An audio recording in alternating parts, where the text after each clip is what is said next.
it was interesting because at the same time as I was in the US, I actually did a lot of, when I go to the US, I actually chill more than I'm active.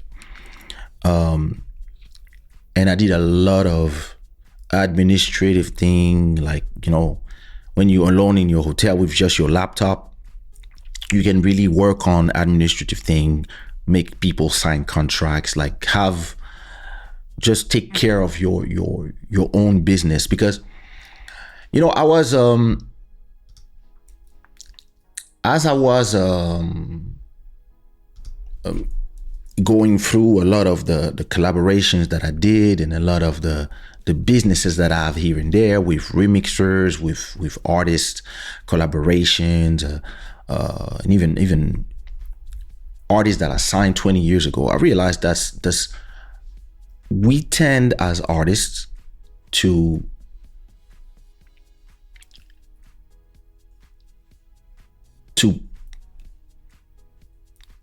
favor the word is bond rather than the paper. And the day there's a dispute between us, what the judge is going to ask us, or your lawyer is going to ask us, is, okay, what did you guys decide? And where? Is there a text?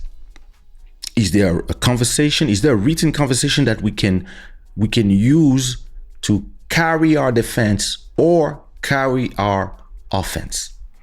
And because we used to just not like to talk about this as artists, we like to just make things happen and not care about documentation. We end up usually letting years go without taking care of that part of the business.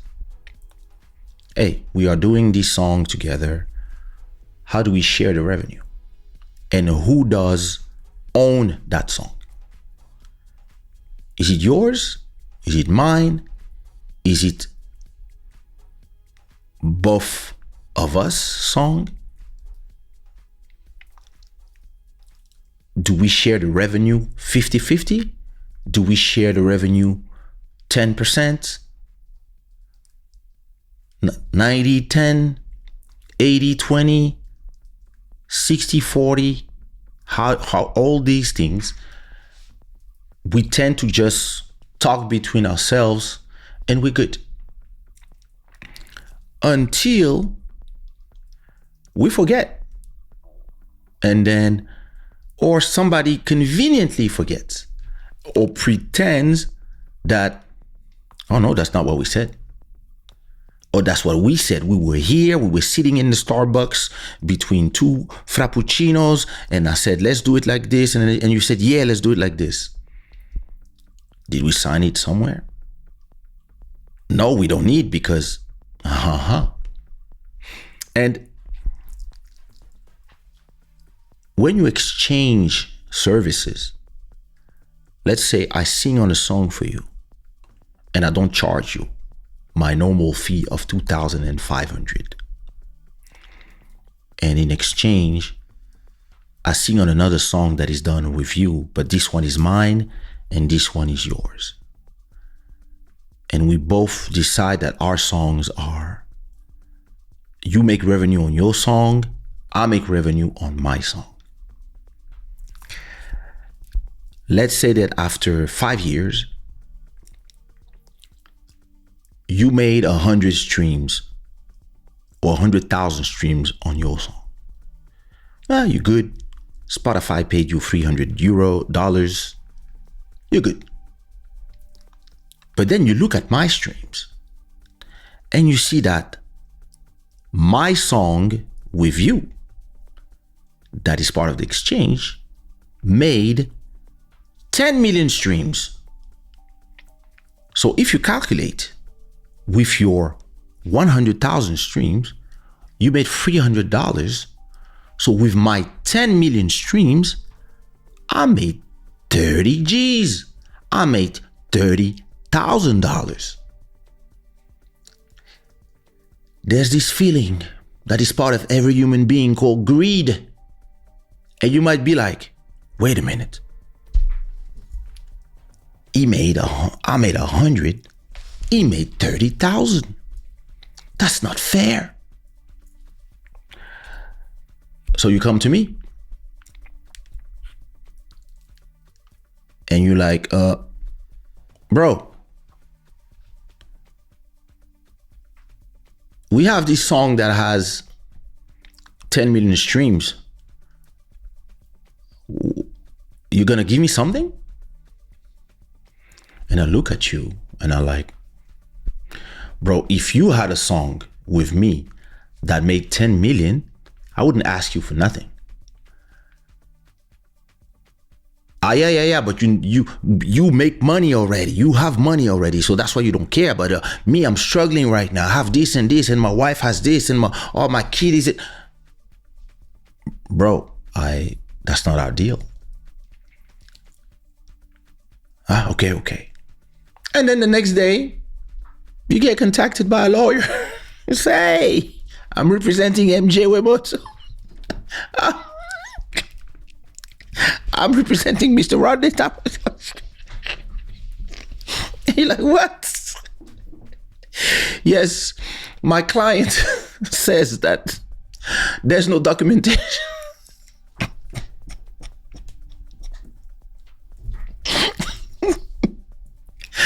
And apparently, you guys made 30K and we want a piece of the cake. And there you go. There you go. MJ, what's going on?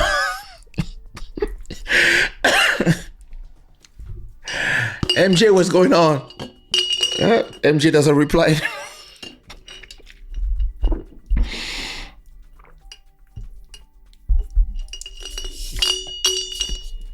MJ, we're supposed to be homies. The lawyer sends you a message. I suggest you stop contacting my client and try to threaten him.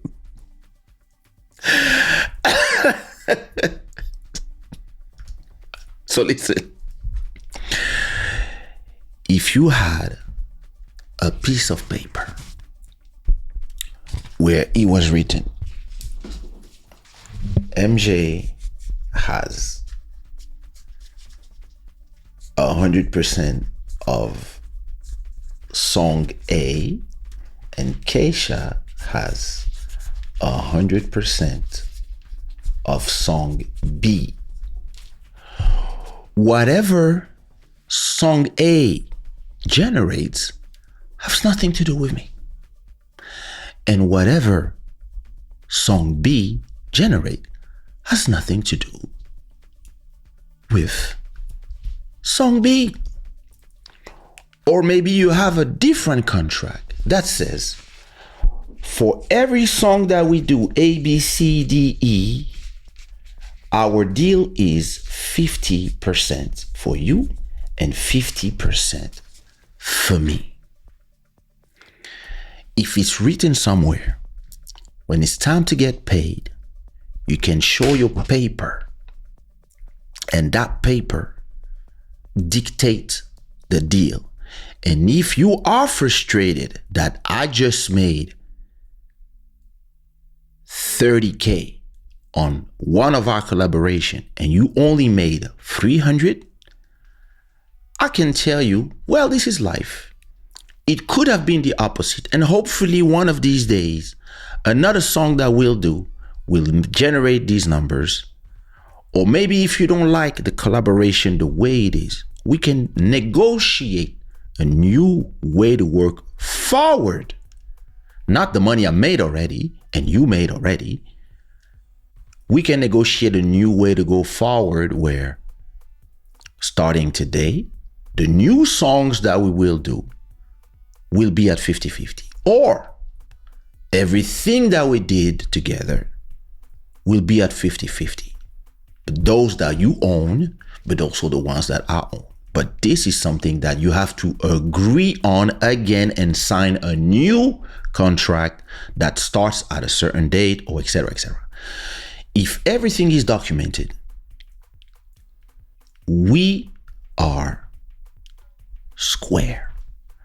And whatever frustration you have, you cannot take it against me because greed is telling you something. And so, I was thinking about this. I was thinking about all this, right? What up, Gabriel? As I was thinking about all this, and I thought about issues that I had already in the past, and with these type of things, I said to myself, by not having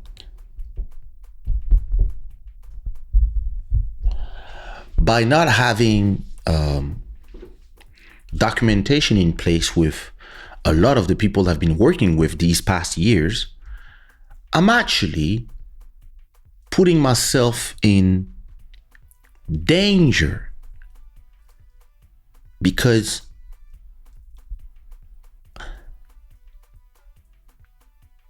somebody that I worked with 20 years ago, even more than that, 2001, 24 years ago, I had the pleasure to work with a legend of the Zouk game called Ronald Rupinel. And we created a compilation together called Caribbean Soul. And when we started working on our project, he told me we have to sign a contract. And me, I was like, don't worry, I'm good. I trust you. And he told me one of the most important things that somebody told me in my career. He told me the contract is not for today when we are friends. The contract is for tomorrow in case we're not friends anymore and we disagree in the future. When we were happy, everything we wrote here is what will be the answer in 20 years. And this really changed my perspective on these type of things. Because, you tend to believe, it's all good. We don't need to sign nothing, blah, blah, blah, blah, blah, blah. When in reality, no. If we sign the things we do before we start doing them, and we agree on this thing now, we avoid a ton of problems tomorrow. Because even if somebody is frustrated about something or greedy when they see your numbers, they can look at their contract and see like, no, there's nothing I can do. I agreed to these terms. When people don't sign nothing, as long as they're happy, they won't say nothing. But in 10 years, they might be disgruntled by anything, or they might realize, listen, we did, 50 collaborations together, and only his collaborations did the numbers that they did. And it might not even be my fault. It's just the public decide that, listen, we like this one, and so the money goes that way. I want to change the way I work with the guy. Connect with the guy, I want to change everything. And the guy says, no, I disagree on changing. Oh, so I don't want to work with you anymore. All right, cool. Peace. So you stay frustrated because the other person doesn't have to change, doesn't have to renegotiate the terms with you that you accepted at a certain time. Or the person might agree, but at least both of you are protected. So interestingly, so when I start working on my contracts, actually the first person that I sent a contract to was MJ. And what up, ALC? When I sent the contract to MJ, which was not something new. It was the remix deal that the agreement is already on my website. So it was not something crazy. He signed directly. And my close people all had the same reaction as him. But two of my close people, like really like my people that I talk to every single day, and that are family, some of them took offense that I sent them contract. Like guys like Buddy or Phil of Makita, they were like, yo, bro, you don't trust me? We trust you. We trust you. We've been following your lead for the last 20 years. Why do you want us to sign contracts? You don't trust us? You believe that we are going to screw you one day?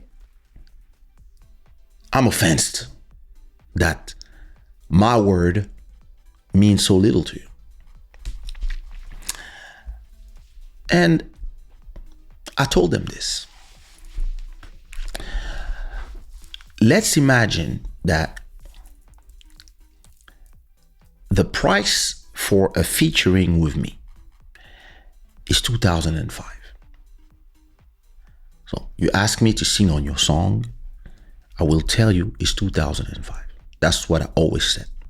And when my wife asked me, hey, how much to sing? I have a friend who's a rapper from Guinea, blah, blah, blah. He wants to do a featuring with you. I tell my wife, tell them it's 2005. So my wife knows that featurings are 2005. Now,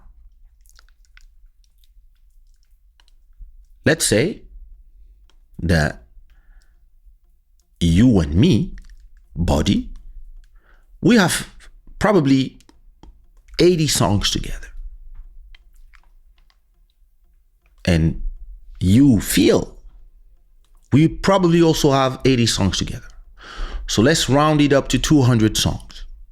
So we have 200 songs together. Of these 200 songs, 100 songs belong to me. Another 50 songs in there belong to Makita. Another 50 songs belong to Bodhisattva. So that's 100 that way, 100 that way. Everything has been good.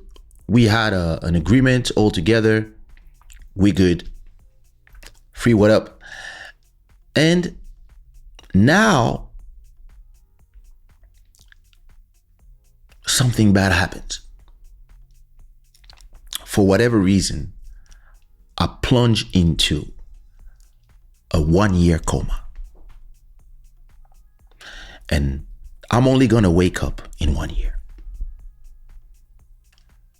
During that 1 year, my wife has no clue where the money comes from. She doesn't know where my distributor is. She doesn't understand how it works. All she knows is that her husband was taking care of things. And now the money's still coming in, but she doesn't know where it comes from and she doesn't have access. So the money is blocked. So now she has to pay the rent, she has to do things, and she doesn't know what to do. So she hires a lawyer. And she tells the lawyer, listen, my husband was making the money and he was making probably around 10K, 15K a month. But I don't know from where. I know it's from music. I know he has distributors, but I don't know. I never asked. Can you go and figure it out for me so that I can make my money or my husband money back? Because I need first to pay for the hospital. I need to do this. And we still have a daughter. We still have a house. We'd love to keep the same life. And if his money comes, the money comes in. If it's, I don't know, 15K a month that he was doing, at least I'd love to have at least 5K that I receive from that money, and the rest we leave it somewhere so that if my husband wakes up, he will see that I took care of everything. All right. The lawyer is like, Madame Mokolo, no problem. I'm up to it. So now the lawyer is looking. He's looking in my catalog. He's trying to realize, okay, who distribute the music? Boom, boom, boom. Okay. He finds Believe. Okay. He sends them a letter. I'm the lawyer of Mrs. Mokolo. And we need to understand the distribution thing. And we need to have an access. We need to get paid like this because, etc., us, whatever. And while this is happening, he's also looking at the catalog. And he's like, he has a song with MJ Wemoto. What? Arigato, okay. Bodhisattva, Feel, all these people. So he calls my wife. Do you know if your husband was charging for featurings? And he's like, yeah, he charges 2005. Interesting. There's 50 featurings here. 100 featurings. Wait a minute. 100 times 2005 multiply by 100, that's 250,000 euros. Miss Mokolo, you know that if I recuperate this money, that's enough for you to see through the future until your husband hopefully wakes up. Oh, yes, please go ahead. Do what you have to do. I don't know. I don't know how it works. Now the lawyer contacts MJ Wemoto. Hi. I'm on Spotify here and I'm realizing that when I type Kaysha and MJ Wemoto, you guys have a few songs together. Second Dance, This Is War, She Wanna Dance. Some of them are on Mr. Mokolo's label, but some of them are on your label. Do you have a document for the collaboration? Because if you don't, I'm going to ask you for 2005 for every song. Because that's the price for featurings. Do you have a proof that you paid that to my client? Mr. Bodhisattva, I see that when I type Kaysha and Bodhisattva, I have, that's a lot of songs. I can see that we have around 100 and, oh my God, we have 180 songs together. Collaborations, remixes. Okay, I'm going to pinpoint the tracks where you own those songs. Did you pay for the featurings? Oh, you didn't? Do you have a proof? Kaysha's my brother. Kaysha's blood. Like, we have an understanding. Do you have a piece of paper or a PDF or a document that proves that you had all these songs for free from my client? Oh, I'm going to call his wife directly. Nobody talks to his wife. You're talking to me. So I might wake up in a year and MJ is my enemy now. Body's my enemy. My kids are my enemies. Everybody's pissed at me. And my wife is like, I took care of the fort where you were sleeping. I said, you see, buddy, we signed these contracts for our kids to have the answers or our grandkids to have the answers when they don't know what the business is, when they take over the catalogs, when there's a big movie in 70 years that says, yeah, I want to use something going on. Who do I have to pay? That's why we sign these documents, so that somebody can say, this is the payment scheme. And again, these conversations are very hard to have between friends, between people that you respect, between people that you love. When my wife started doing influencing, and she was young, she was 21, 22, and she didn't know exactly the business thing. I told her, listen, until you find an agency to work with, if you want, I can handle your business. But I'll charge you 20%. And she was like, you're going to charge me? I said, yeah. If you make 500 euros, I will take 100 euros.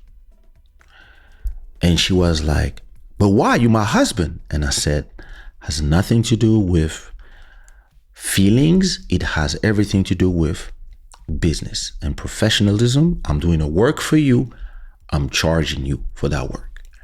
And this is how it has to be. And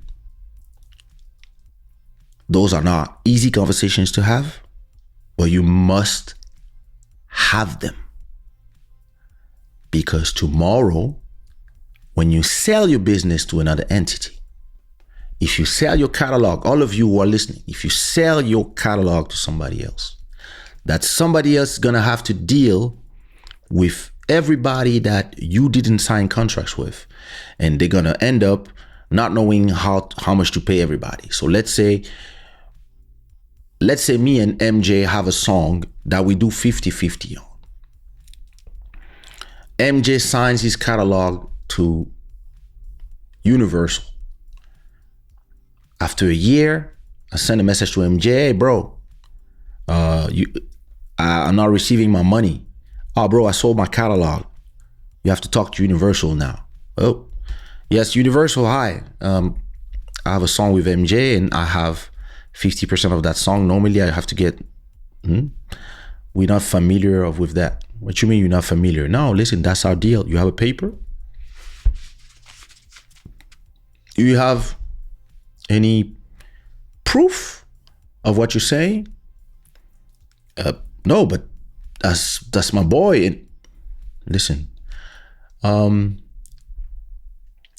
industry standard is 8 to 10%. So we'll send you your 10%. Sign the contract when you're ready. No, it's if you don't have a document to prove whatever you say, we don't care. And we don't get 50% to nobody. So listen, I don't know what you niggas were doing, while you were doing your thing, but here is professional people. It's the big boys. So it's 10%. And if I'm gonna sue you. Yeah, please sue us with your no document head. Sue us, please. And this is where, after telling this to Buddy, he was like, yeah, that's true. So yeah, bro, we might agree to get today, but we might disagree tomorrow. And even if we never disagree tomorrow because of the respect between each other, my daughter and your daughter might hate each other tomorrow. And if this happens, or maybe my daughter's husband will take over the business and their kid might not care, or might be a ruthless person that doesn't care about the interest of your grandkids. That's when the document is going to be important. Never think of the document for today while everybody is happy, kumbaya. Think of the document for tomorrow. Tomorrow, when people disagree or people don't know what was the deal. Yesterday